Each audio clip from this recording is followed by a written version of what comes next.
Are you in pain and wondering if you should use heat or ice? Then this video is for you. But as always, before you follow any advice from any video, check with your healthcare provider to make sure it's appropriate for your specific condition, and hopefully that's one of us here at Drummond Chiropractic. So you're in pain and looking for natural remedies and you're wondering if you should use heat or ice. Well, typically with an acute injury, there's an excess of inflammation, and ice is a great anti-inflammatory. This is why it provides pain relief when you apply it to an injured area. But let's say your pain is more chronic. Well, the problem with ice is it also causes vasoconstriction. This impairs the blood flow to the area. Can you see how that can impair the healing of a more chronic injury? And this is why typically heat is more appropriate for those chronic conditions. But heat, although an analgesic and providing relief and also bringing blood flow to the area, is also inflammatory and can make a condition worse. And this is why you have to be careful with heat and ice.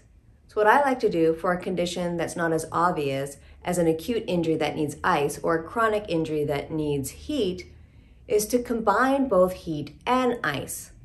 Let's use an example of tendonitis. Tendonitis is when you have an inflammation of a tendon in the elbow.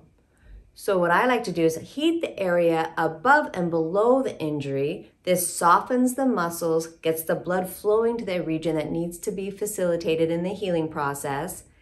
Then do some gentle stretching in the muscles involved, and then follow with just a minute or two of ice massage to the point area where the inflammation is at its greatest, just to control the amount of inflammation in the region.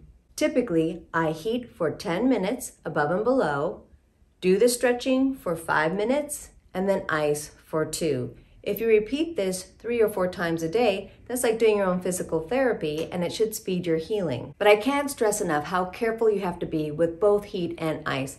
I have known patients that cause serious injury by overheating or over-icing an area. I've literally had patients fall asleep with an ice pack and wake up to find out they've given themselves frostbite. I had another patient that fell asleep with a heating pad and ended up in the emergency room. So please be careful with heat and ice. I hope this has been helpful, and as always, you know we love to hear from you. So if you have any questions or comments, please post them below, and until next time, stay well. Come in and experience the Drummond difference. The Drummond difference.